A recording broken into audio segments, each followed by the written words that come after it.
Bismillahirrahmanirrahim.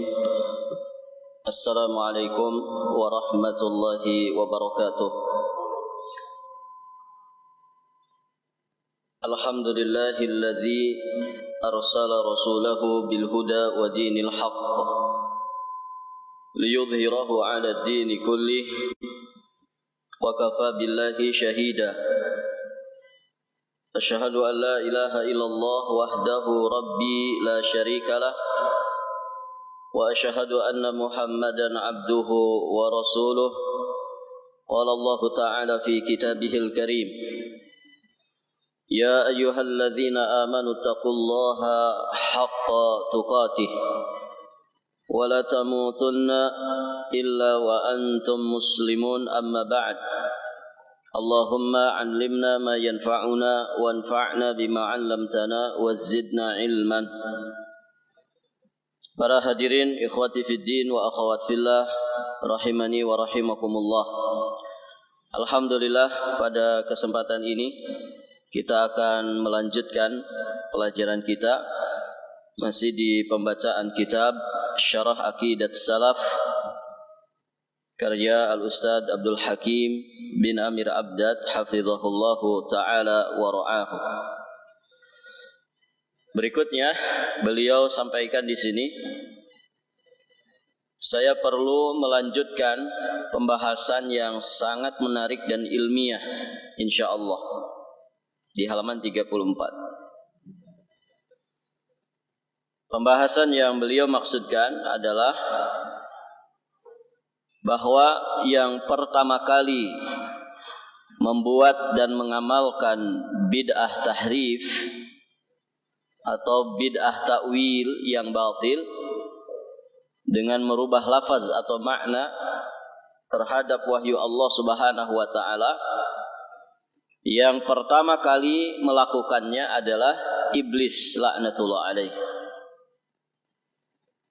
Selanjutnya selain iblis adalah orang-orang Yahud. Kemudian yang mengikuti Yahudi adalah orang-orang Nasara. Kemudian juga diikuti oleh Rafidah, orang-orang Syiah Rafidah. Kemudian orang-orang Jahmiyah dan yang selain daripada mereka. Mereka semua telah taklid kepada iblis, si pembuat bid'ah tahrif atau bid'ah syaitaniyah. Mereka menjadi murid-murid atau para pelajar kecintaan iblis. Jadi di sini beliau menyampaikan yang pertama kali melakukan bid'ah tahrif atau takwil yang batil, yang suka ngerubah-rubah lafaz dan makna dari kitab suci, itu adalah iblis, yang diikuti oleh Yahudi, diikuti oleh Nasrani, diikuti oleh Syiah Rafidah, diikuti oleh Jahmiyah dan yang selain daripada mereka.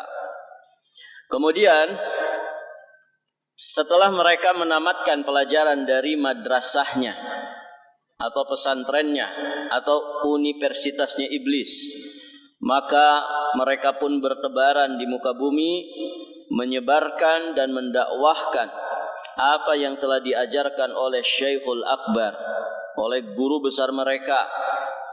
Mereka mengajak manusia kepada kesesatan dan kekufuran.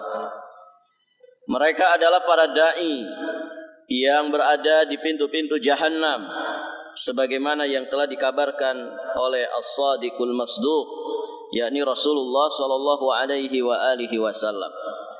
Lisan dan tulisan serta perbuatan mereka senantiasa membawakan fatwa-fatwa syekh atau guru besar mereka dari kumpulan fatwa iblisiyah.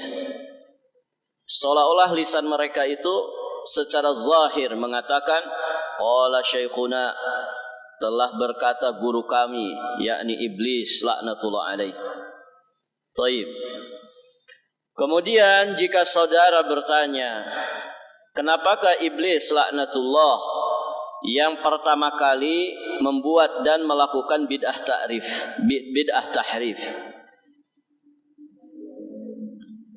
Apa buktinya? Begitu ya.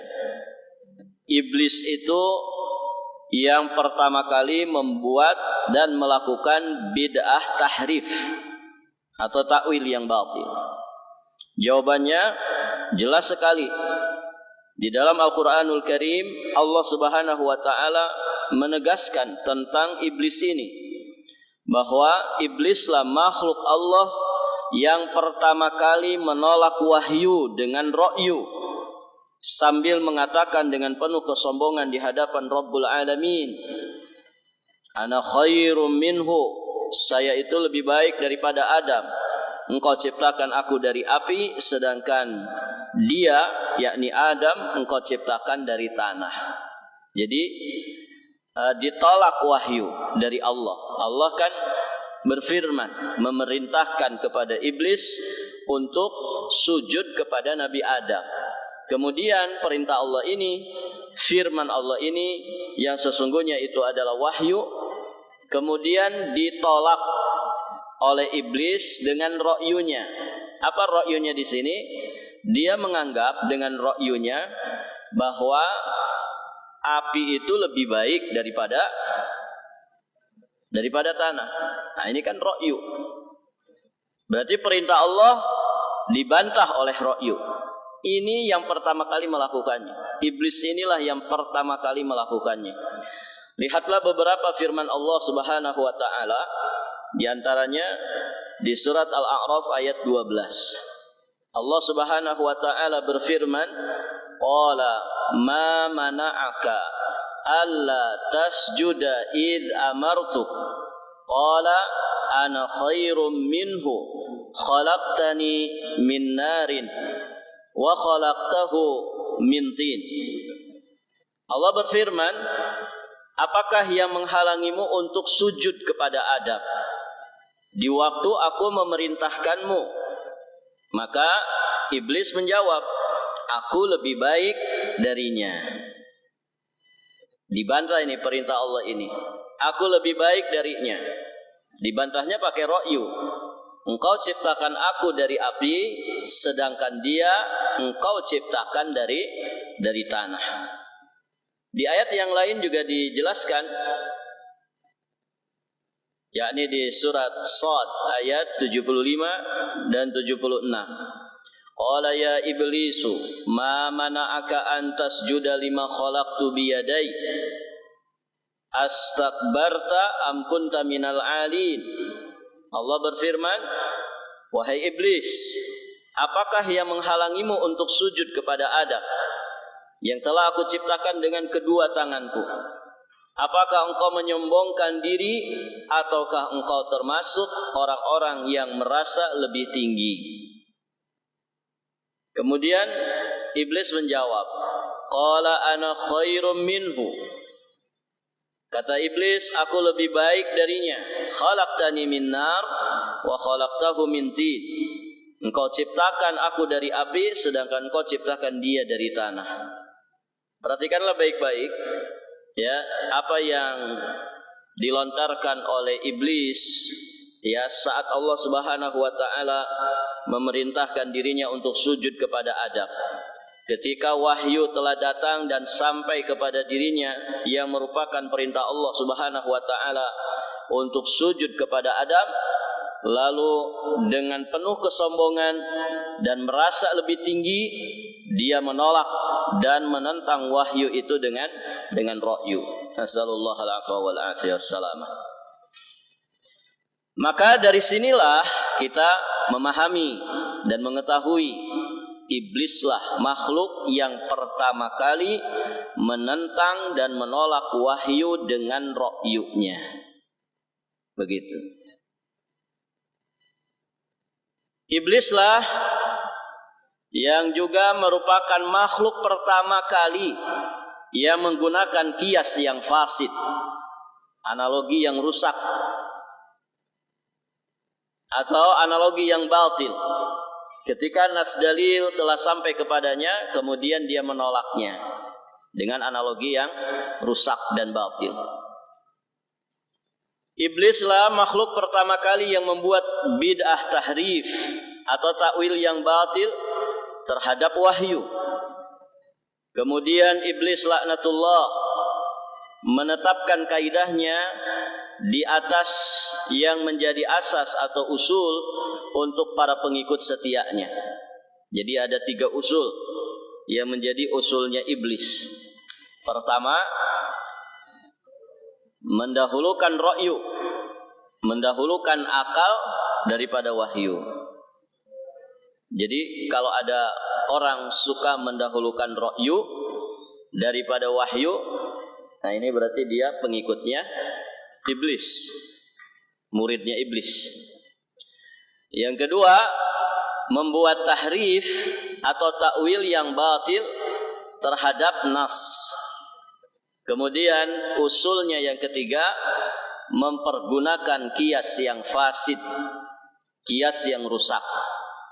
Baik, para jamaah rahimani wa rahimakumullah, itulah kata beliau usulus salasah iblisiyah. 3 dasar utama iblis, dari cara-cara iblis dalam rangka membuat kerusakan secara besar-besaran yang sangat berlawanan dengan cara beragama yang benar, yang berjalan di atas hidayah dan cahaya Alkitab was sunnah. Maka siapa saja yang cara beragamanya mendahulukan ra'yu daripada wahyu dan seterusnya dari yang tersebut di atas, yakni dasar yang 3 atau usulus salasa iblisiyah, maka dia adalah orang yang belajar secara khusus kepada iblis dan menjadi murid-murid kesayangannya dan juga kecintaannya.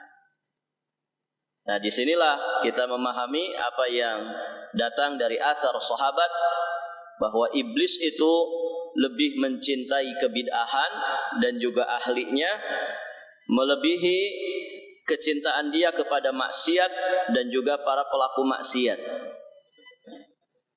Jadi iblis itu sangat mencintai bid'ah dan ahlinya lebih dari sekedar maksiat lahiriah, sebagaimana yang telah saya jelaskan di beberapa kitab saya.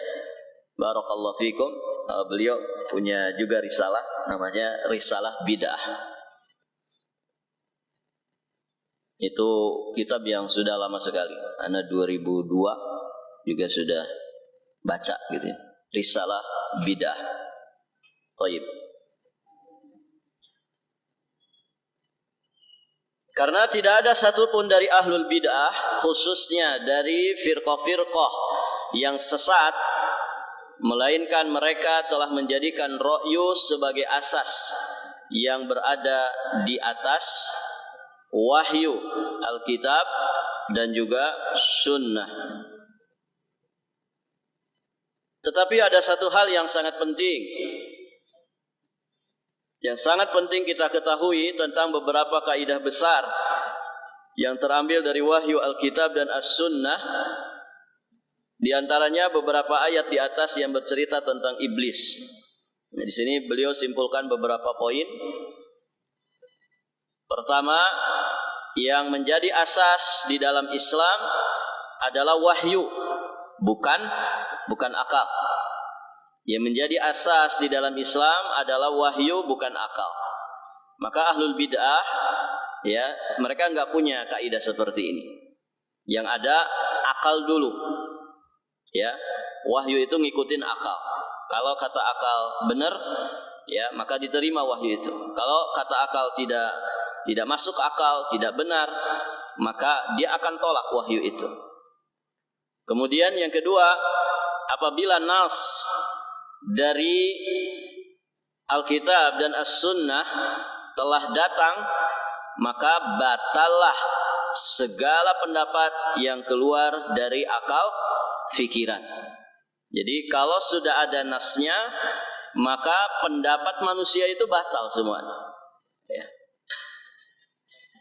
Yang ketiga, ketika nas telah datang, maka yang ada hanyalah taslim. Ini kewajiban taslim, menyerah kepada keputusan wahyu. Sami'na wa ata'na, kepada firman Allah Subhanahu wa taala, kemudian juga kepada sabda Nabi sallallahu alaihi wasallam. Poin yang keempat, qiyas yang batil adalah yang bertentangan dengan nas dan menyalahi antara aslun dan far'un. Qiyas yang batil, qiyas yang sahih, qiyas yang benar, para jamaah yang dirahmati Allah, itu bagian daripada pijakan dalam beragama. Namun ketika qiyas itu fasid, qiyas itu rusak atau batil, ya, maka dia tidak bisa dijadikan pijakan dalam beragama. Nah, qiyas yang batil itu yang bertentangan dengan nas, menyalahi dasar daripada agama atau juga cabang agama. Ya. Baik, para jamaah. Yang kelima, akal yang sehat dan memiliki ketegasan, akal yang sahih dan sharih, selamanya tidak akan pernah bertentangan dengan nas, kecuali akal yang sakit, akal yang sakim, atau akal yang goncang, akal yang mudharib atau iddirab. Jadi tidak, nas Al-Quran itu nggak akan bertentangan dengan akal sehat. Hadis sahih juga tidak akan bertentangan dengan akal sehat. Kan zolim namanya kalau kemudian wahyu Allah kok bertolak belakang dengan akal manusia, ya. Bagaimana ya manusia kemudian, para jamaah yang dirahmati Allah, memahami nas itu, ya, kalau kemudian tidak sejalan dengan akal. Maka bisa dipastikan kalau ada akal yang kemudian menolak nas, maka itu akal yang sakit, ya, akal yang goncang. Orangnya mungkin sehat, ya, tapi yang sakit adalah hatinya. Dan akal itu tempatnya di mana? Di hati. Akal itu tempatnya di hati. Berarti kalau akalnya sakit, ya berarti berpenyakit hatinya. Berpenyakit hatinya. Itu karena hati yang sakit, hati yang tidak lurus, tidak bersih. Baik, para jamaah yang dirahmati Allah. Tidak ada yang menentang wahyu dengan ra'yunya, melainkan orang yang tidak berakal. Jadi kalau ada orang menentang wahyu dengan ra'yunya, maka ya tadi minim-minimnya akalnya sakit, goncang, atau bahkan memang sudah tidak berakal. Kalau sudah tidak berakal maknanya apa? Berarti kan mati hatinya. Mati hatinya. Orang itu kalau mati hati, ya dia mati rasa terhadap dosa, kebas terhadap dosa. Dan dosa yang sangat besar adalah kesombongan, menolak wahyu dengan ra'yu, sebagaimana yang dilakukan oleh iblis sampai menjadi makhluk yang terlaknat. Jadi tidak ada yang menentang wahyu dengan ra'yunya, melainkan orang yang tidak berakal, yang telah menempatkan dirinya menjadi orang yang paling bodoh terhadap dalil-dalil akal, yang akibatnya dia sendiri tidak tahu mana yang maslahat dan mana yang madarat. Kemudian poin yang ketujuh, bahwa iblis adalah makhluk yang pertama kali menentang wahyu dengan ra'yu. Iblislah yang pertama kali mempergunakan qiyas yang fasid, qiyas yang rusak, dan yang pertama kali membuat bid'ah tahrif atau takwil yang batil. Nah itu 7 poin ringkasan dari kaidah-kaidah yang beliau sampaikan. Kemudian kita lanjutkan. Perhatikanlah firman Allah yang menceritakan tentang orang-orang kafir yang masuk ke dalam neraka dan mereka telah mengakui dosa-dosa mereka. Nah, ini terkait dengan ya bagaimana akal mereka yang kemudian tidak digunakan dengan sebaik-baiknya. Allah berfirman di surat Al-Mulk ayat yang ke-10. Wa qalu law kunna nasma'u aw na'qilu ma kunna fi ashabis sa'ir. Dan mereka berkata, kalau sekiranya kami mendengarkan atau kami berakal, pastilah kami tidak termasuk penghuni-penghuni neraka yang menyala-nyala ini. Mereka ini dulu di dunia ada akalnya enggak? Ada. Oh, mereka manusia. Ya. Mereka ada akalnya. Apakah mereka mendengarkan? Mendengarkan. Tapi yang dimaksud di sini adalah tidak mau mematuhi. Ya. Tidak mau mendengarkan dengan seksama. Ya. Para jamaah, kalau ada orang tidak sholat, apakah mereka nggak bisa dengar suara azan? Dengar. Mereka dengar. Punya telinga mereka. Dengar. Apalagi masjid di kita ini banyak sekali. Gitu kan? Speakernya kenceng-kencengan. Begitu kan? Artinya satu masjid jarak speakernya itu bisa mungkin 1 kilo, bisa 2 kilo. Begitu kan? Saking kencengnya. Baik, para jamaah yang dirahmati Allah, mereka dengar itu. Apakah mereka orang-orang waras?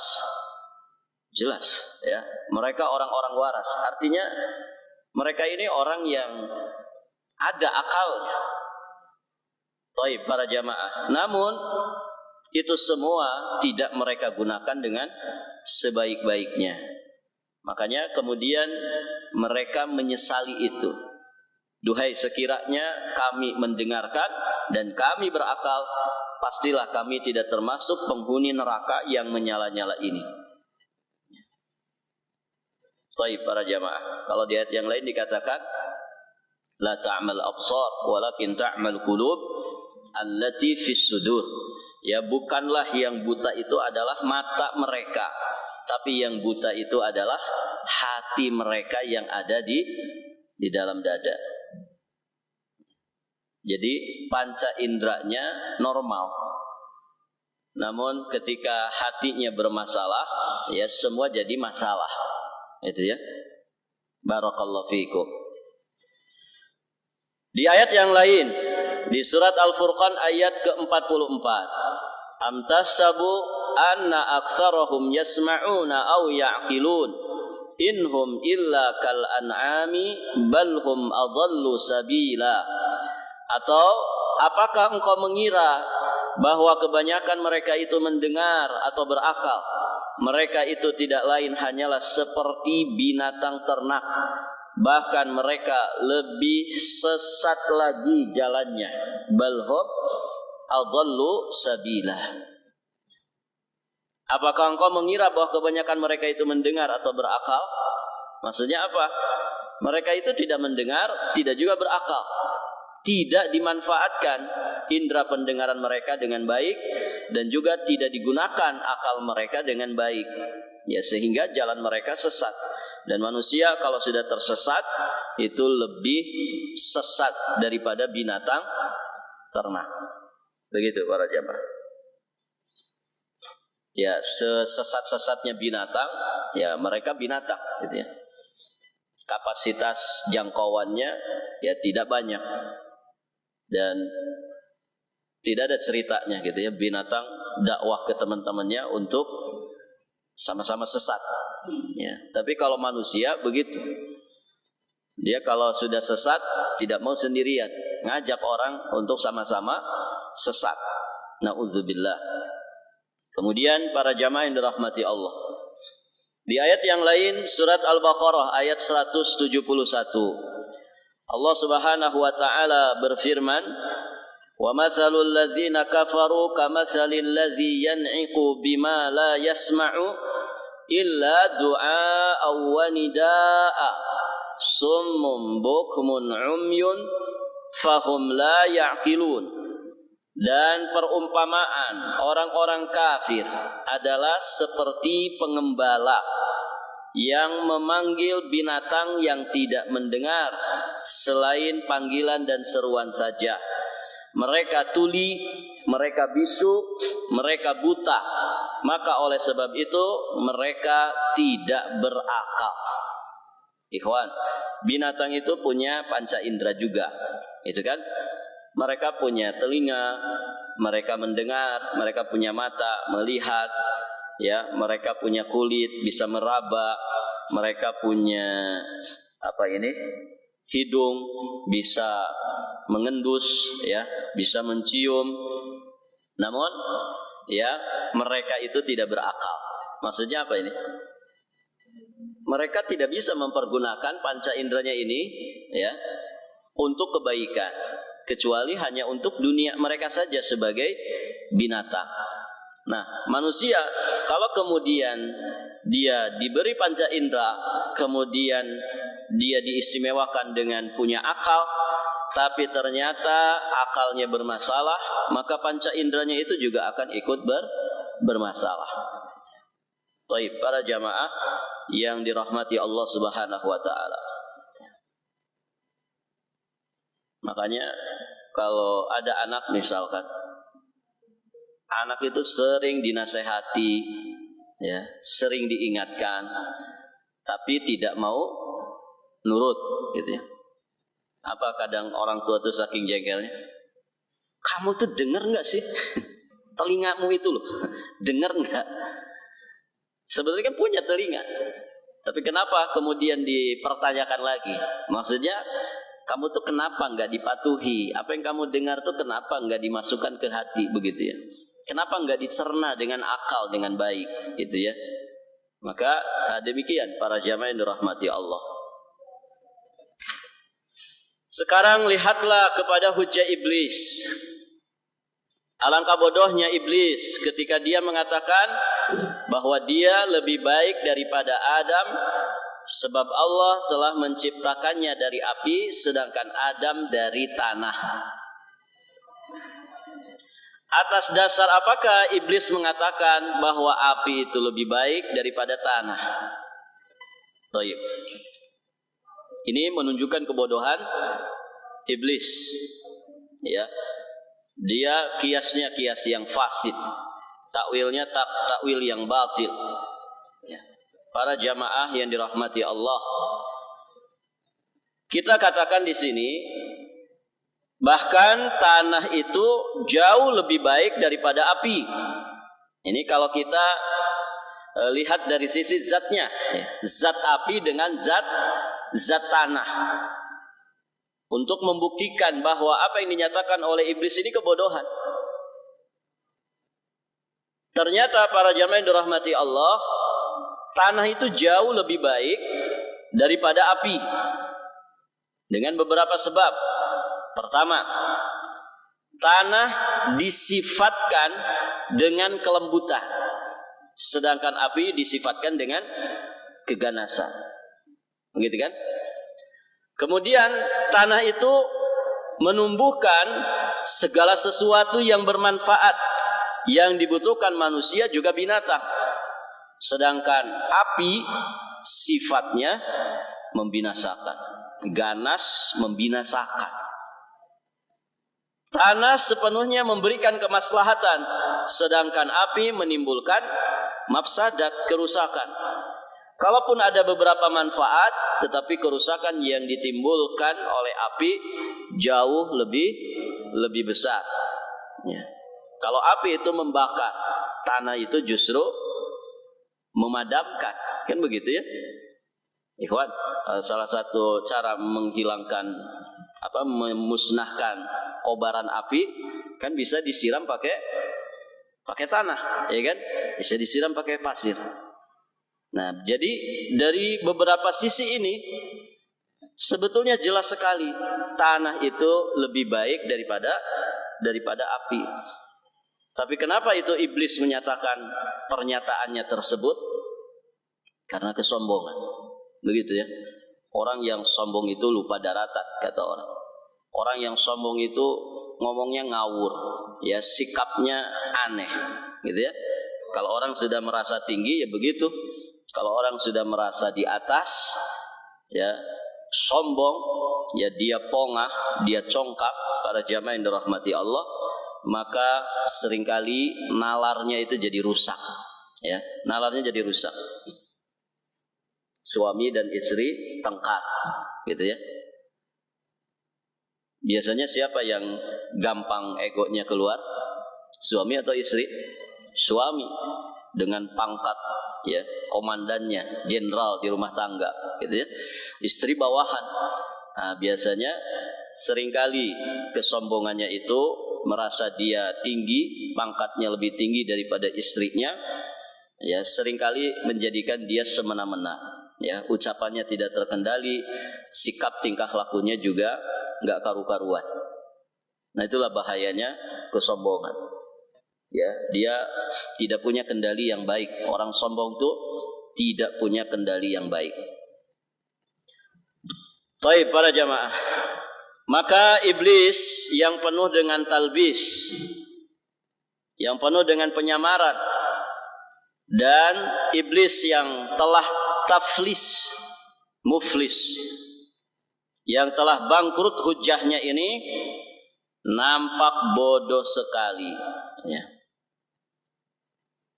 Iblis yang penuh dengan talbis, iblis yang taflis, ya, taflis, ya bangkrut hujahnya, dengan itu nampak dia itu bodoh sekali dan sangat lemah di hadapan orang-orang beriman yang berjalan di atas manhajnya para nabi dan rasul, yakni mereka. Nah, ini selanjutnya itu penjelasannya, ya. Sebetulnya sampai titik manhajnya para nabi dan rasul cukup, gitu ya. Tapi kemudian beliau sampaikan penjelasannya, yakni mereka yang berjalan di atas manhaj Rasulullah bersama para sahabat radhiyallahu taala anhum, kemudian orang-orang yang mengikuti mereka dari para tabi'in dan seterusnya. Iya. Oleh karena itu, ahli bid'ah bersama para pengikutnya yang dengan pasrahnya berjalan di atas manhaj iblisiyah, maka mereka pun nampak bodoh sekali dan sangat lemah hujahnya di hadapan ahlus sunnah yang berjalan di atas manhaj salafus saleh. Walaupun mereka bermegah diri dengan mengatakan bahwa mereka adalah orang-orang yang berakal. Di pembahasan awal sudah kita sampaikan, mereka merasa lebih a'lam, lebih ahkam, begitu ya. Mereka merasa lebih ahkam, lebih berilmu, lebih bijak di dalam beragama daripada orang-orang soleh terdahulu. Baik para jamaah yang dirahmati Allah, para ahli bid'ah mereka telah bangkrut hujahnya bersama kebangkrutan iblis, si pembuat bid'ah tahrif atau takwil yang batil, yang menggunakan kias yang fasid, yang telah merubah nas Alkitab dan As-Sunnah. Perkataan mereka yang paling batil, yang menentang wahyu Alkitab dan As-Sunnah, adalah ketika mereka mewajibkan, mendahulukan dalil-dalil akliyah daripada dalil-dalil nakliyah. Ini jelas kebatilan yang sangat besar yang menjadi asas pijakan mereka di dalam beragama. Waliyatubillah. Kemudian kebatilan mereka yang paling parah juga adalah di saat mereka mengatakan bahwa yang asal atau yang menjadi dasar adalah akal, bukan wahyu. Jadi asasnya wahyu itu kata mereka akal. Asasnya wahyu adalah akal. Karena ketika Alkitab dan As-Sunnah telah tegak atas manusia, jadi kenapa itu menjadi satu kaidah yang sangat batil yang ada pada mereka? Karena kita mengetahui bahwa Alkitab dan As-Sunnah telah tegak atas manusia. Maka kewajiban manusia adalah ittiba, mengikutinya, bukan menentangnya. Inilah sebagian dari dalil-dalil akliyah dan nakliyah yang sahih di dalam membenarkan dan membuktikannya. Jadi kebenaran Alkitab, ya kebenaran As-Sunnah, kebenaran wahyu ini telah dibuktikan, ya baik secara akal ataupun secara nas itu sendiri dari Al-Quran dan juga As-Sunnah. Dan beliau kemudian rincikan di sini, pertama, karena semua yang datang dari Allah dan Rasulnya tidak lain melainkan kebenaran di atas kebenaran. Ya, tidak mungkin Allah memberikan pedoman hidup bagi manusia yang kemudian pedoman itu pedoman yang salah. Tidak mungkin. Atau misalkan pedoman yang perlu direvisi, juga nggak mungkin. Ya, karena tidak ada kenabian dan kerasulan setelah Nabi Muhammad sallallahu alaihi wasallam. Allah telah menyempurnakan agama ini dengan wafatnya Rasulullah sallallahu alaihi wasallam. Maka la tabdila li khalqillah, ya.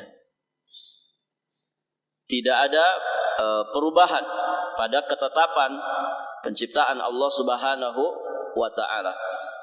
Baik, para jamaah yang dirahmati Allah. Jadi semua yang datang dari Allah dan Rasul-Nya tidak lain melainkan kebenaran di atas kebenaran. Kemudian yang kedua, maka manusia yang menolaknya atau menentangnya dengan berbagai macam caranya. Nah, beliau terus jelasin ya. Sebetulnya nanti sambungannya di bawah. Manusia yang menolak dan menentangnya dengan berbagai macam caranya, mereka adalah orang-orang yang paling jahil terhadap dalil-dalil sam'iyah, nakliyah, dan dalil-dalil akliyah. Begitu ya. Jadi sampai situ kemudian nyambungnya dengan yang paling bawah. Nah, yang di tengah itu penjelasannya, maksudnya tambahan-tambahannya. Bisa dipahami, Ikhwan? Nah, itu gaya beliau di dalam menjelaskan dan menulis. Coba perhatikan poin kedua. Manusia yang menolaknya atau menentangnya dengan berbagai macam cara, langsung ke bawah. Mereka adalah orang-orang yang paling jahil terhadap dalil-dalil sam'iyah atau nakliyah dan dalil-dalil akliyah. Nah, yang disetrip itu ke bawah itu tambahan penjelasan. Ya, kita bacakan semuanya. Manusia yang menolaknya atau menentangnya dengan berbagai macam caranya, yakni berbagai macam cara ini beliau jelaskan di sini. Dengan cara atau jalan bid'iyah, seperti melakukan tahrif atau takwil yang batil, merubah ayat-ayat Allah dan mencampur adukan antara yang hak dengan yang batil, meskipun dengan alasan berpegang dengan dalil-dalil akliyah, di mana Al-Quran dan Sunnah telah menjelaskannya, tetapi akal mereka lah yang sakit dan goncang, yang tidak mampu berdiri tegak sebagai manusia yang berakal dengan akalnya yang sahih dan akal yang sharih yang memiliki ketegasan. Itu tambahannya itu. Ya. Nah, inti poin kelanjutannya, mereka itu adalah orang-orang yang paling jahil terhadap dalil-dalil sam'iyah atau nakliyah dan dalil-dalil akliyah. Bisa dipahami ini ya? Nah, itu gaya pembahasan beliau. Sebagaimana firman Allah Subhanahu wa taala, wa qalu law kunna nasma'u aw na'qilu ma kunna fi ashabis sa'ir. Dan mereka berkata, kalau sekiranya kami mendengarkan atau kami berakal, pastilah kami tidak termasuk penghuni neraka yang menyala-nyala. Baik, para jamaah yang dirahmati Allah, kita lanjutkan pembahasan ini. Para pembaca yang budiman, setelah iblis menjadi orang pertama kali yang membuat bid'ah tahrif atau takwil yang batil, yakni bid'ah syaitaniyah, maka orang-orang Yahudi adalah orang yang pertama kali mengikuti sunnahnya iblis ini. Tentu sunnah secara bahasa. Sunnah itu jalan. Sunnah secara bahasa artinya jalan, cara atau metode. Jadi kalau disebutkan sunnah iblis, itu maksudnya bukan sunnah yang dijadikan pedoman, tapi ini maksudnya sunnah secara bahasa. Maksudnya jalan, cara atau metode. Jadi yang mengikuti iblis dalam bid'ah syaitaniyah tadi, yakni bid'ah tahrif dan takwil yang batil, itu ya, yang mengikuti iblis adalah Yahudi. Yahudi yang pertama kali mengikuti sunnah iblis, sebagaimana telah saya singgung sebelum ini. Orang-orang Yahudi, maksudnya adalah ulamanya Yahudi, telah melakukan tahrif terhadap kitab Taurat, sebagaimana firman Allah Subhanahu wa taala di surat An-Nisa ayat 46. Minal ladzina hadu yuharrifunal kalima amma wadhi'i, yaitu orang-orang Yahudi, mereka telah mentahrif, merubah perkataan dari tempat-tempatnya. Ya, kitab-kitab sebelum Al-Qur'anul Karim itu banyak ditahrif oleh orang-orang Yahudi, ya. Kemudian Injil ditahrif oleh orang-orang Nasrani. Kemudian firman Allah yang lainnya di surat Al-Maidah ayat 41. Yuharrifunal kalima mim ba'di mawadhi'i. Mereka merubah perkataan dari tempat-tempatnya. Yakni orang-orang Yahudi telah mentahrif. Mereka telah merubah ayat-ayat dari kitab Taurat yang merupakan firman-firman Allah dari tempat-tempatnya. Mereka rubah ya kitab Taurat dari tempat-tempatnya, baik dari sisi lafaznya ataupun maknanya. Ini tahrif yang dilakukan Yahudi terhadap kitab Taurat. Artinya yang ditahrif itu terkait dengan lafaznya, terkait juga dengan maknanya. Dan tentu ini bahaya, akan membahayakan banyak manusia. Ya, kalau sudah ditahrif ya artinya seperti yang nampak saat ini. Ya, bagaimana Yahudi tidak mau beriman kepada Nabi Muhammad sallallahu alaihi wasallam, ya, tidak mau beriman kepada Al-Qur'an sebagai wahyu, ya, yang penutup, wahyu penutup dari wahyu-wahyu Allah yang ada di kitab-kitab suci sebelumnya. Bagaimana orang-orang Nasrani juga tidak mau beriman kepada Nabi Muhammad SAW dan Al-Quran yang dibawanya. Nah, ini karena dampak penyimpangan, dampak tahrif, perubahan-perubahan yang mereka lakukan. Dan berarti mereka ini pengikutnya iblis. Adapun tahrif mereka terhadap lafaz-lafaz dari firman Allah dalam kitab Taurat dan Injil adalah sebagai berikut. Nah, di sini poin-poin tahrifnya. Mereka mengganti, ya, ini kita simpulkan dulu. Mereka mengganti, menghapus, menambah, mengurangi, menyembunyikan. 5. Ya. Ini yang dilakukan oleh Yahudi, demikian pula Nasrani terhadap Injil. Mereka mengganti, menghapus, menambahi, mengurangi, dan menyembunyikan. Semuanya ini tahrif. Ya. Kita bacakan. Mereka telah mengganti lafaz yang asli yang ada di dalam Taurat dan Injil dengan lafaz-lafaz yang mereka buat sendiri. Ini diotak-atik, diganti-ganti, dirubah-rubah. Yang kedua, mereka hapus. Mereka hilangkan lafaz yang aslinya. Oh, berarti mereka seenaknya, begitu kan? Mengikuti hawa nafsu. Siapa yang membimbing hawa nafsu mereka ini? Iblis, syaitan. Para jamaah yang dirahmati Allah. Menghapus, menghilangkan lafaz aslinya. Yang ketiga, mereka telah memberikan tambahan-tambahan. Berarti menambahi lafaz sehingga bercampur antara firman Allah dengan perkataan mereka sendiri yang sesuai dengan selera mereka. Kemudian yang keempat, mereka telah mengurangi lafaz-lafaznya. Ngeri ya kalau kitab suci diotak-atik kayak gitu. Ya. Kemudian akhirnya diajarkan kan gitu. Diajarkan kepada kaumnya. Artinya kan pembodohan umat. Ya. Penyesatan umat, bikin umat itu tersesat. Kemudian yang kelima, mereka menyembunyikan lafaznya agar tidak diketahui oleh manusia. Seperti mereka tidak mau membacakannya atau tidak mau menuliskannya dan seterusnya. Dari akal busuknya Yahudi, sebagaimana telah dijelaskan oleh Allah dan Rasul-Nya. Baik para jamaah. Adapun tahrif mereka terhadap makna dari firman Allah. Kalau tadi kan lafaz ya. Itu tahrif terkait dengan lafaz 5 tadi.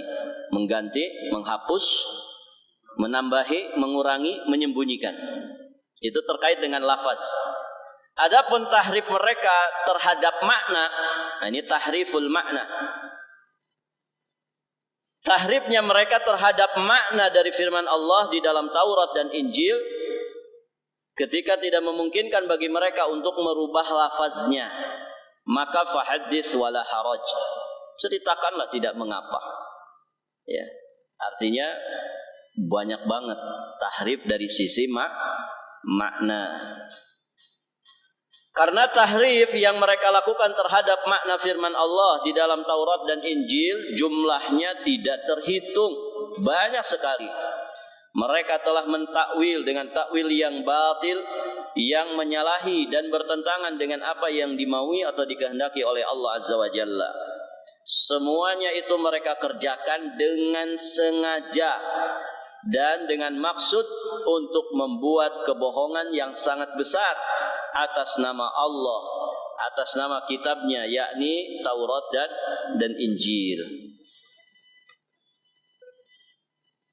Firman Allah Subhanahu wa taala jalla dzikruh, afatatma'una ayyuminu lakum wa qad kana fariqum minhum yasma'una kalam Allah thumma yuharrifunahu min ba'di ma aqalu wa hum ya'lamun.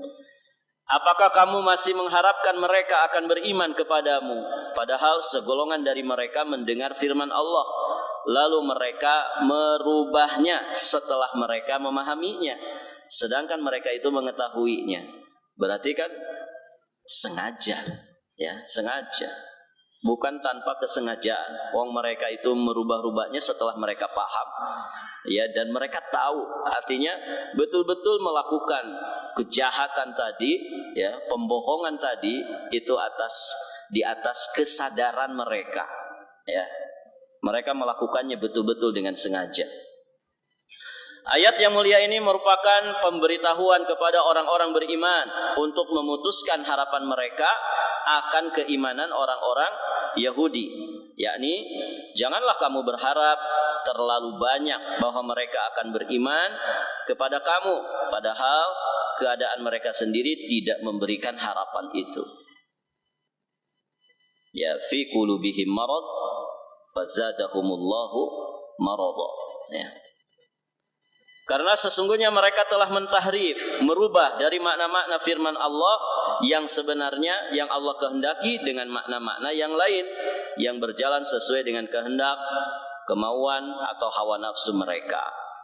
Semuanya itu mereka lakukan dengan sengaja, dan setelah mereka mengetahui dan memahaminya akan makna yang benar, kemudian mereka ganti, mereka rubah lafaznya atau maknanya dengan makna yang batil sesuai dengan kemauan mereka. Mereka telah merubah Taurat, kitab yang Allah turunkan kepada mereka, yang di dalamnya terdapat hidayah dan nur. Mereka telah merubahnya, kemudian menjadikan yang halal menjadi yang haram, atau yang haram jadi halal, yang hak menjadi batil, yang batil menjadi hak, dan demikian seterusnya. Dari perubahan makna yang mereka buat mengikuti hawa nafsu mereka sendiri. Kemudian mereka katakan, inilah makna-makna yang dikehendaki oleh Allah, padahal dia bukanlah makna yang dikehendaki Allah.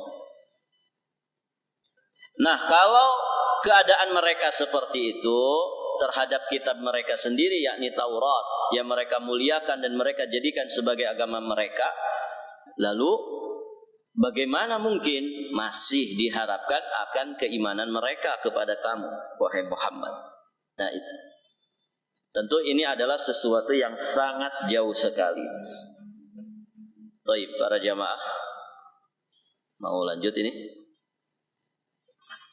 Sedikit lagi, lanjut aja ya, biar selesai muqaddimah keduanya. Nanti kita masuk muqaddimah ketiga.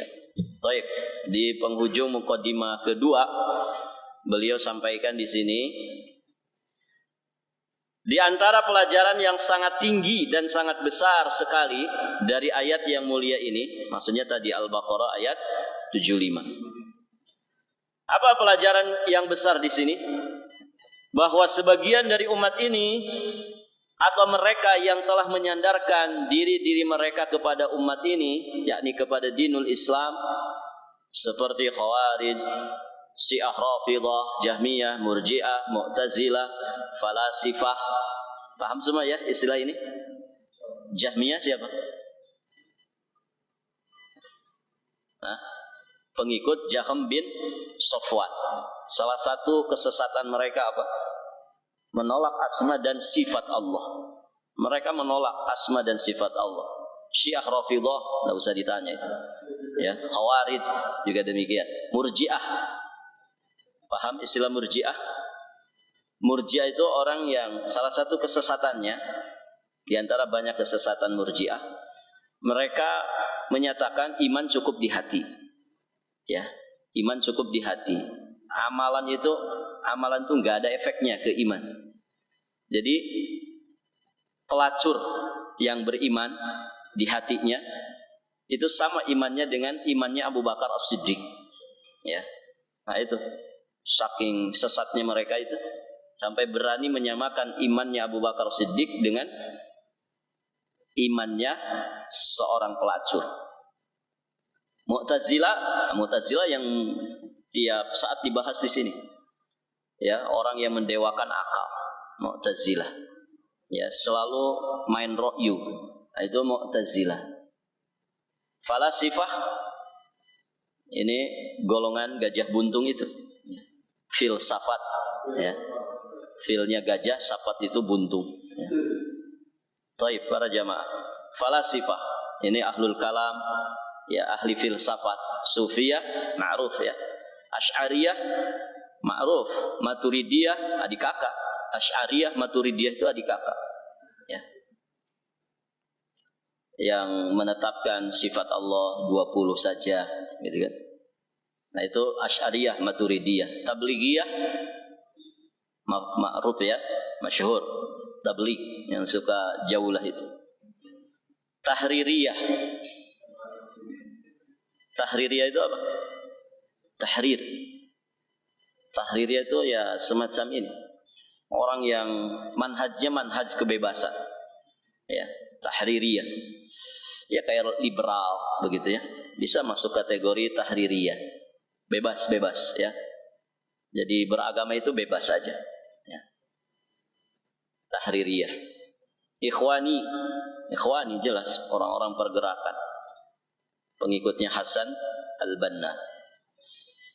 Baik para jamaah. Kita lanjutkan. Jadi sebagian dari umat ini, apa mereka yang telah menyandarkan diri mereka kepada Islam, seperti Khawarij, Rafidah, Jahmiyah, Murji'ah, Mu'tazilah, Falasifah, Sufiyah, Asy'ariyah, Maturidiyah, Tabligiyah, Tahririyah, Ikhwaniyah.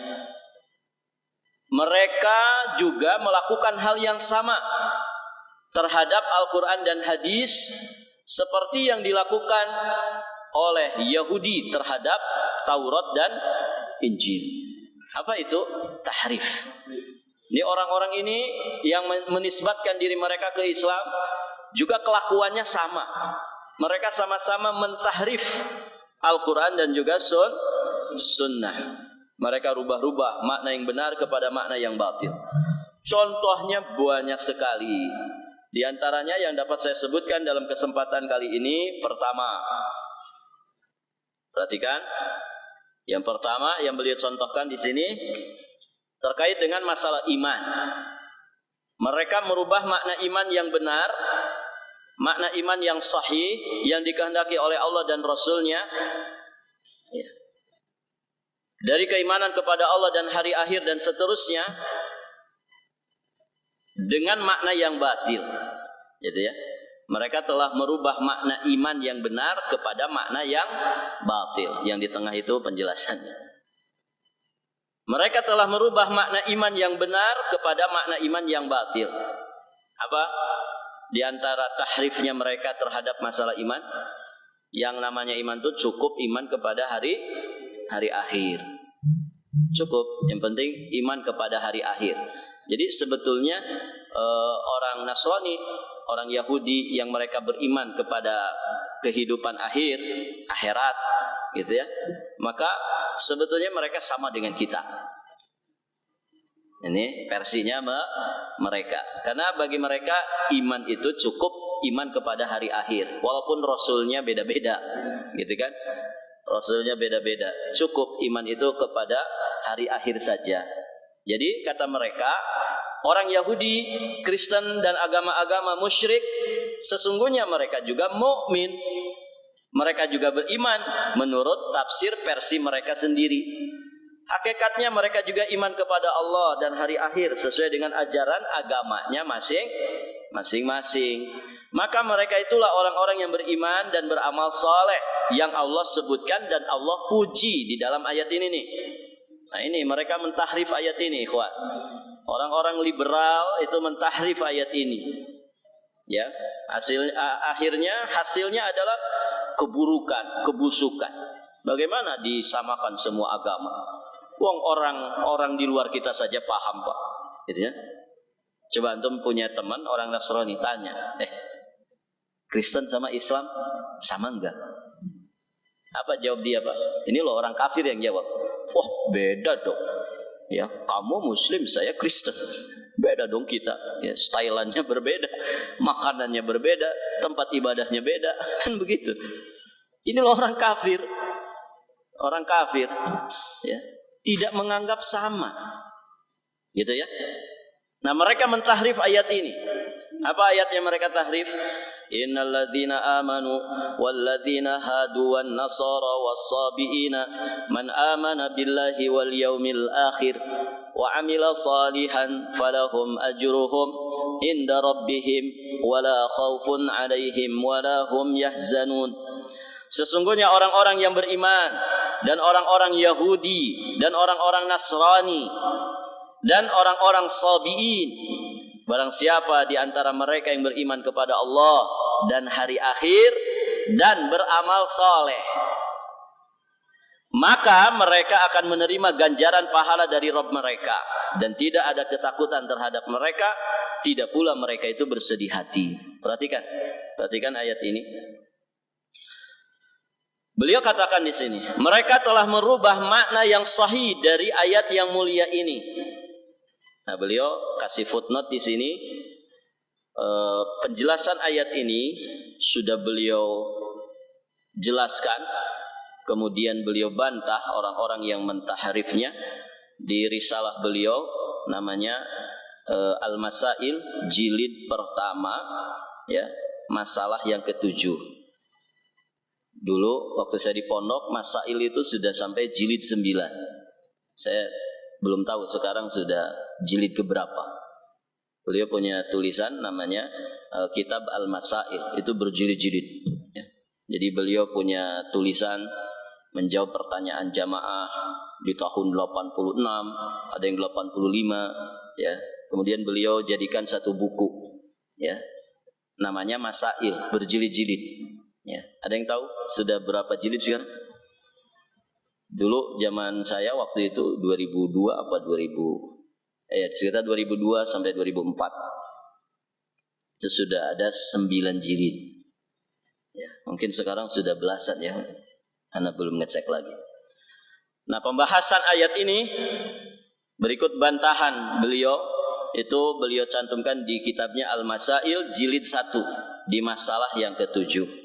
Baik, para jamaah.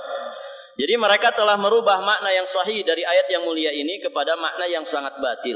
Bahkan dari sebatil-batil perkataan yang pernah keluar dari lisan dan tulisan anak Adam yang menyandarkan diri mereka kepada Islam. Ayat yang mulia ini telah mereka jadikan sebagai asas di dalam ajaran mereka, yakni faham wahdatul adyan. Ada wahdatul wujud, ada wahdatul adyan. Nah, wahdatul adyan itu sebetulnya juga asasnya wahdatul wujud. Manunggaling Paulo Gusti, gitu ya. Jadi Gusti Allah itu katanya bisa menitis, ya, kepada makhluknya. Jadi semua makhluk bisa ditempeli begitu ya, ditempeli oleh Allah. Jadi kalau orang Nasrani menyembah salib, ya Allah itu ada di salib itu. Berarti sama saja nyembah Allah. Kalau orang-orang Hindu, orang-orang Buddha nyembah topekong, ya, nyembah berhala, nyembah patung, maka Allah juga bisa nempel di situ, menitis di patung-patung itu. Jadi hakikatnya mereka nyembah Allah. Berarti semua agama sama-sama nyembah Allah, tapi dengan rupa dan bentuk yang berbeda-beda. Nah, ini kan bahaya. Wahdatul wujud jadi wahdatul adyan. Ya, persamaan, persatuan agama-agama, bahwa semua agama itu sama. Karena kata mereka, barang siapa yang telah percaya kepada Tuhan dan mereka beramal soleh sesuai ajaran agamanya masing-masing, walaupun mereka kufur kepada Nabi Muhammad, mereka itulah yang masuk ke dalam firman Allah di atas. Gitu. Yang penting iman ke Allah, iman ke hari akhir, dan tidak berbuat jahat semasa hidup. Ya, kalau kaidahnya begini ya, para jamaah dengan asas wahdatul wujud tadi, ya pantas kalau kemudian hasilnya begitu. Ya, loh, orang Kristen juga kan ngajarin yang baik-baik. Mereka enggak ngajarin teroris, mereka juga tidak ngajarin zina, gitu kan? Hindu Buddha juga demikian. Itu kan ajaran-ajaran kebaikan, gitu ya, bukan ajaran kejahatan. Mereka melakukan misi perdamaian di dunia, gitu ya. Buddha Gautama itu, ya. Hindu juga begitu. Nasallallahu alaihi wal afiyah wassalam. Ini syubhat yang sangat mengerikan para jamaah yang dirahmati Allah. Jadi kata mereka, kalau ada orang-orang di luar Islam, ya mereka melakukan apa yang disebutkan di dalam ayat ini, cukup iman kepada hari akhir, iman kepada Allah, ya. Kemudian mereka melakukan yang baik-baik, tidak melakukan yang jahat-jahat, maka berarti mereka juga sama, mendapatkan ya jatah yang sama dari pahala seperti yang disebutkan di dalam ayat ini. Nah, inilah kata beliau yang dimaksud dengan tahrif. Inilah tahrif, perubahan makna salah satu ayat Al-Quran secara besar-besaran. Dalam dakwah mereka dengan lisan dan tulisan mereka, mereka meneriakkan faham wahdatul adyan, ya, persamaan agama atau pluralisme atau kebersamaan dan kesatuan dalam agama-agama. Nauzubillah, ya. Ada pesantren untuk seluruh agama. Pernah dengar? Jadi satu komplek, ya, saya lupa namanya, di Jawa. Pokoknya di situ ngumpul. Jadi pesantren Islam, pesantren Hindu, pesantren Buddha, pesantren Kristen ngumpul di satu komplek. Nah, inilah. Ini produk-produknya wahdatul adyan, pluralisme. Ini kata beliau baru satu ayat. Maka bagaimanakah dengan ayat-ayat yang lainnya yang telah mereka rubah-rubah dalam rangka mempertuhankan hawa nafsu mereka? Maka terhadap mereka ini wajib bagi para ahlul ilmi yang berjalan di atas manhaj yang hak untuk memperingati manusia agar menjauhi lisan dan tulisan mereka sejauh-jauhnya. Jelas, ya, peringatkan umat manusia dari paham liberal, ya, paham pluralisme. Ini berbahaya sekali. Nasallallahu alaihi wasallam. Karena mereka ini adalah para penyesat yang sangat menyesatkan kaum muslimin di dalam agama mereka. Mereka inilah yang tergabung di dalam kelompok dari sekte batiniyah, dari para penyesat bersama para muqallidnya dengan taklidul a'ma, taklid buta, yang dengan sangat ridhonya leher-leher mereka diikat dan diseret oleh para penyeru kesesatan yang berada di pintu-pintu jahanam yang selalu siap untuk melemparkan mereka ke dalamnya. Baik para jamaah, ini satu contoh, ya, di antara contoh dari tahrifnya mereka yang menjadi dasar daripada agama mereka. Contoh yang kedua, Jadi tadi tahrif dalam masalah iman. Nah, yang kedua tahrif dalam masalah Islam, kufur, musyrik dan nifak dan lain-lainnya, banyak sekali. Ya. Baik para jamaah, ditahrif ini Islam. Jadi Islam itu harus ngikutin budaya Nusantara. Jangan budaya yang kemudian diatur oleh Islam. Islam yang harus diatur oleh budaya. Nah, ini kan tahrif. Ya. Islam itu katanya pendatang di negeri Nusantara ini. Namanya pendatang, ya. Namanya pendatang berarti kan tamu. Tamu itu harusnya hormat kepada tuan rumah. Begitu. Jadi disangkanya Islam itu tamu yang datang ke Indonesia, tuan rumahnya orang-orang Nusantara.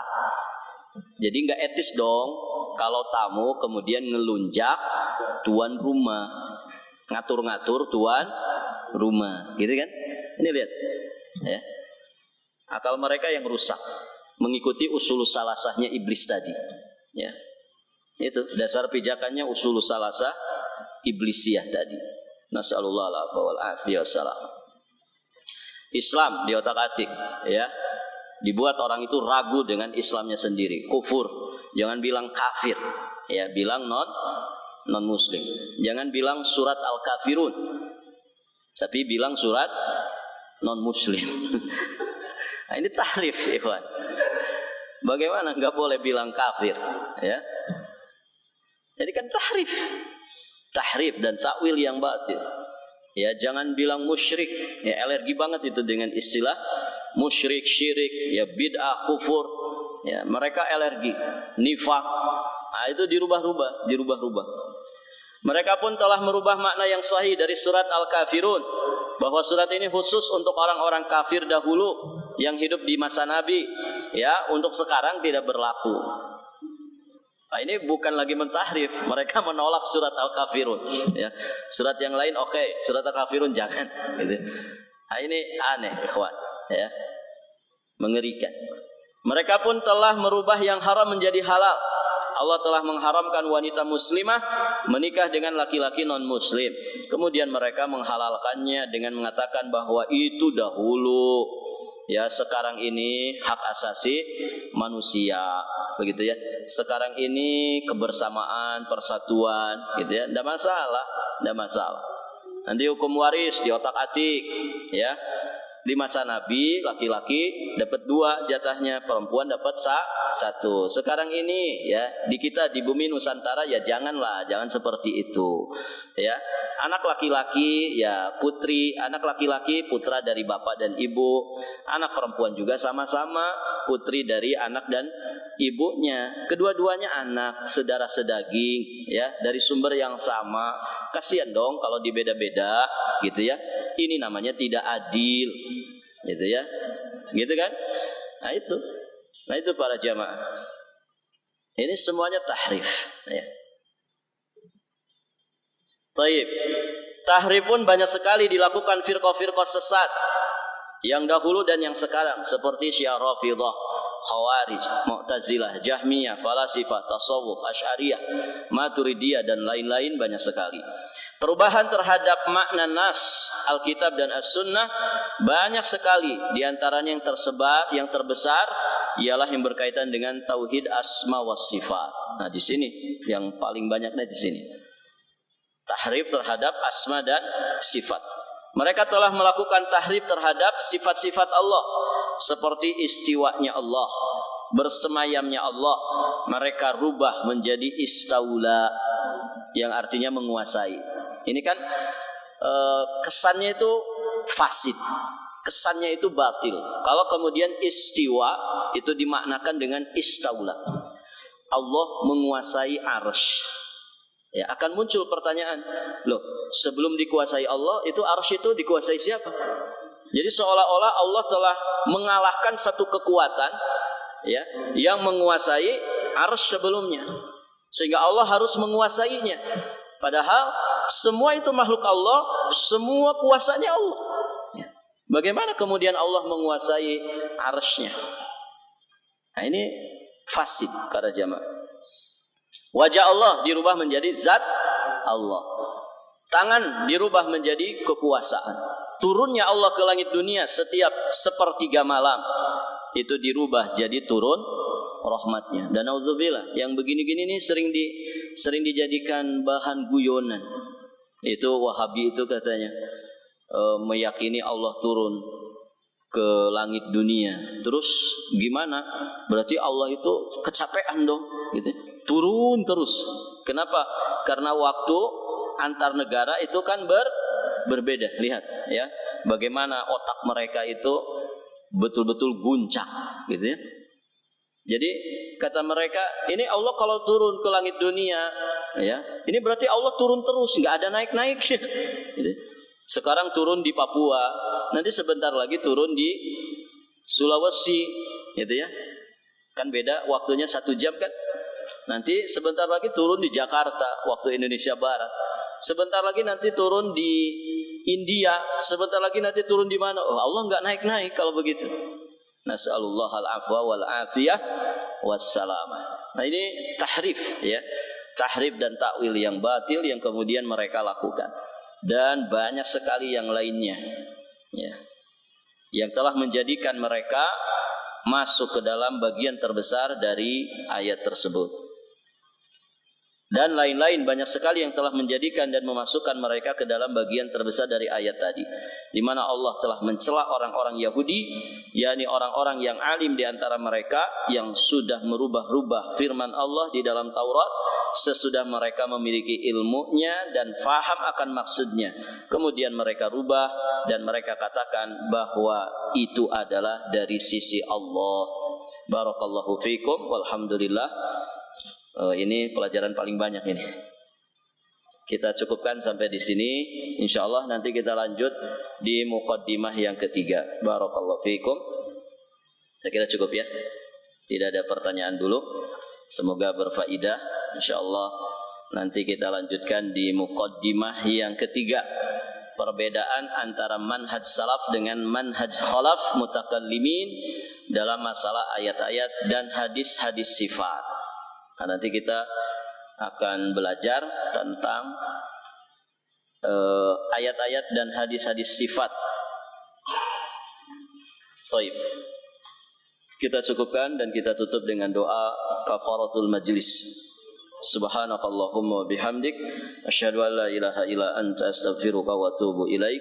Hadanallahu wa iyyakum ajma'in wallahul muwaffiq ila aqwamit thoriq. Al-'afwu minkum. Wassalamu alaikum warahmatullahi wabarakatuh.